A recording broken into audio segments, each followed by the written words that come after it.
مثل ولدነት ናይ ሰላምታ ረሳኹም ኣብ ዘለኹም ሰላም እንትመነኹ ነሎም ባርተክ ነዝበልና ንሽተ ቪድዮ ዳሪናና ሰላም ምትታል ገለገለ ሰባት ብዛዕባ ቁጠባ ሓርነት ሓላፍነት ወሲዶም ንኸሓስቡን ብምስትውዓል ገንዘቦም ቆጢቦም የዋፍሩን የዓብን ከም ዝበዝሐ ግና ብዛዕባ ቁጠባ ሓርነት ኣሽምካ ክሓስቡ ብዛዕባ ገንዘብ ምዝራቡን ነውር ምዃኑ እዮም ዝገልጹልካ። እዚ ድማ ካብ ወለዶምን ቤት ትምህርቶም ስለ ዘይተማሃርዎ ኣብ ገንዘብ ወይ ድማ ኣብ ገዝኦም ዘሎ ብዛዕባ ገንዘብ ኣይዝረብን እናተባህሉ ስለ ዝዓብዩ ገንዘብ ኣይገዳሲ ኣይኮነን ይብሉኻ። ብካልእ ክትሪኦም እንከለኻ ድማ ሸሞንተን ካብኡ ዝበዝሕ ሰዓትን ክሰርሑ ትርእዮም። ገንዘብ እኳ ኩሉ እንተዘይበልኩም እቲ ዝበለፀ መሳርሕን ሓይሊ ዘለዎ ሰዓትን ንገዛት ህዝቢ ዝህብን ኣገዳሲ ነገር እዩ።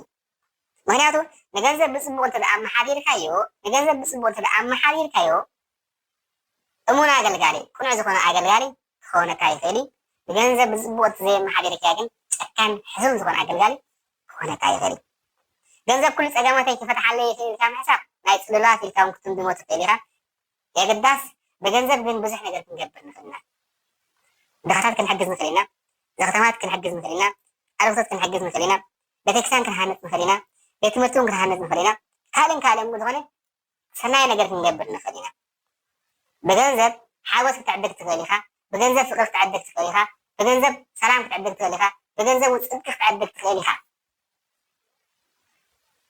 ብዙሕ ግዜ ብገንዘብ ክግበር ኣይከኣልኒ እንብሎ ነገራት ክኸውን ይከኣል እዩ። ምክንያቱ ኣብቲ ገንዘብ ዘለና ጣዕምታት ኣጣምታ እዩ ዝምርኮስ። ገንዘብ ንፍቅሪ ኮነ ንካልኦትን ንሰላምን ጥዕናን ክዕድገና እውን ይኽእል እዩ።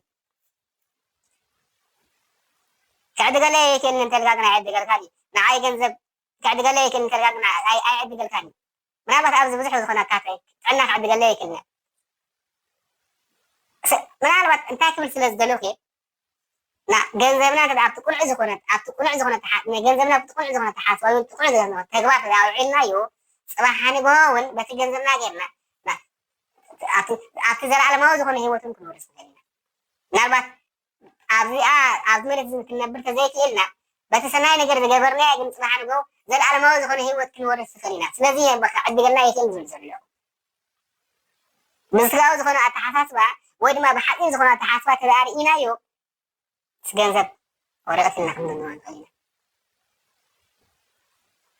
ግን ንሕና ኣብዚኣ ክሳብ ዝሃለና ግን ኣብቲ ቁኑዕ ዝኾነ ወይ ድማ ኣብቲ ጣዕምታ ናይቲ ገንዘብ ተሃሊና ብካልእ ኣዘራርባ ሓፂሩ ንዓይ ገና ገንዘብካ ተጣሂብካንስ ንፍቅርን ሓጎስን ብከመይ ከም ዝዕድጎ መልኣኽካ ነይረ ኣስተውዕሉ። ምናልባት ሕጂ ከምዚ ንገንዘብ ኣምልኮ ንገንዘብ ከም ጣታ ረኣዮ ከምኡ ኣይኮንኩን ዝብል ዘለኹ ግን ብገንዘብ ጌርና ግን ብዙሕ ነገር ሰናይ ነገር ክንገብር ንኽእልና በቲ ሰናይ ነገር ዝገበርናያ ድማ ክንዕድግ ንኽእል ኢና። ግን እቲ ፍረ ግን ወይ እቲ ፍረ ግን ኣብዚ ክንበልዖ ንኽእል ኢና ወይ እቲ ፍረ ኣብዚ ክንሪኦ ንኽእል ኢና። ኣብዚ እንተዘይርአናያ ግን ድሕሪ ሞትና ዘለን ክረአ ይከኣል እዩ። ብዛዕባ ቁጠባ ሓርነት ምዝራብን ሓጢኣት ወይ ብዛዕባ ገንዘብ ግን ምዝራብን ሓጢኣት እዩ ክትብል ግን ኣይትኽእልን ኢኻ። ንገንዘብ ክትብል ሂወትካ ዘረሲዕካ ዕሽነት እዩ። እዚ ክንብል ከለና ገንዘብ ግን ኩሉ ነገር ኢልና ዘይኮነስ ንገንዘብ ክንብል ኩሉ ነገር ረሲዕና ተዛኪርና ግን ዕሽነት ሓጢኣት እውን ገበን እውን ጎን ንጎን ግን ሂወትና ግን ብዛዕባ ገንዘብ ምዝራብን ብዛዕባ ገንዘብ ምሕሳብን ኣብ ገንዘብ ዘለና ጣዕምታን ኣረኣያን ምቅያርን ግን ብልሒ እዩ። ምሓዝ ገንዘብ ፅቡቅ እዩ። ኣጠቓቕማ ገንዘብ ምፍላጥ ግን ብልሒ እዩ። ቁጠባ ሓርነትካ ብጎልዕን ዘይከዓብን ዝገብሮ ዘሎ ነገር እንታይ እዩ ተባሂልኩም ኣብቲ ገንዘብ ዘለና ጣዕምታ እዩ። ስለዚ ሙሉእ ሓላፍነት ወሲድና ሓርነትካ ትለውጥ መሰለ ውልነትካ ቀይር። ቁጠባዊ ገንዘብካ ንዝተመሓየሸ ንክኸውን ኣበርቲዕካ ስራሕ እናሰርሕካ እንከለካ ግን ገንዘብካ ንክዋፍር ግን ሕደጎ። ብፍላይ ኣብ ምዕራባ ዓለም 8 ሰዓት እናሰርሕና ዝመፅእ ለውጢ ፍፅም ተኣምር የለን። ገንዘብና ክዋፍር እንተዘይገዲፍናዮ ለውጢ ክመፅእ ኣይክእልን። ብዙሕ ግዜ ናትና ሕብረተሰብ ብፍላይ ካብ ኤርትራን ከባቢን ዝመፃና ብፍላይ ኣብ መጀመርያ ግዜ ን10 ዓመታት ብዩ ዝኸውን ኩሉ ሰብ ተጎዲ እዩ። እቲ ቁኑዕ ዝኾነ ወፍሪ ክዋፍር ስለዘይከኣለ ኩሉ ግዜ ናፃ ዝብል ናፃ ዝበሃል ወፍርታት ብዙሕ ወፍርታት ነይሩ ምናልባት ኣብቲ ወፍርታት ኳና ኣይኣተውን ግን ብዙሕ ልቢ ተጎዲ ዝተጎዳሉ ምክንያታት ባይሉ ከዓኒ ናፃ ህያብ ኣብ ሓፂር ግዜ ዝብል ወፍርታት ብዙሕ ነይሩ ናፃ ህያብ ኣነ እሙንን ማለት እዩ ናፃ ዝበሃል ሲ ወይ ድማ ከይሰዓርካን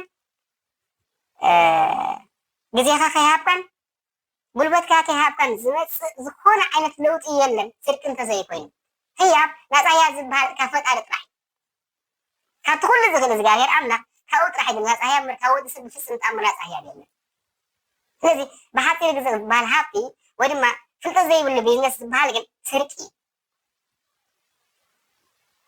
ንሕና ከዚ ካብ ኣፍሪቃ መፂና ወይ ድማ ኣብ ሓፂር ካብ ኤርትራ መፂና ሲ ኣብዚ መፂልና ብሓፂር ግዜ እዚኦም ዝነብሩ ዘለዉ ንስኣኩም ትል ንምንታይ ይሰርሑ ኣለዉ ስለዚ ክንውፍር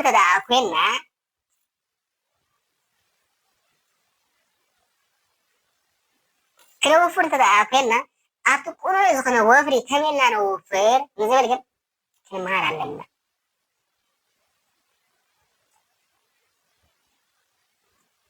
ገንዘብካ ግን ንገንዘብ ኢልካ ግን ኣይተስራሕ ገንዘብ ካብ ክናራ ክሰርሕ ግን ሕደጎ ማለት ብዛዕባ እዚ ኣበይ ቁኑዕ ዝኾነ ወፍሪ ከመይና ነውፍር ወፍሪ እንታይ ማለት እዩ ዝብሉ ብዙሓት ኣዋት ስለ ዝመሃርዎ ኣብኡ ኣቲና ክንመሃር ንኽእልና እቲ ቁኑዕ ዝኾነ ወፍሪ ንሰብ ግን ብዛዕባ እቲ ዘለና ሃገር ንሰርሕ ንግበር ከምታ ተደኣ መርካታ ደሊቶም ኳ ቁኑዕ ዝኾነ ወፍሪ ከመይና ነወፍር ተሰሪካሉኩን በታ ዓብያነ ዝተማሃርኮ ትምህርቲ ሸርክ ክብለልኩም ይኽእል እየ ኣብ ኮመንት ክንከፅሓፍለይ ዝተረፈ ግን ሰላምን ጥዕናን ኣብ ዘለኹምዎ ጥዕሙን ይምንየልኩም ሰላም ቅነ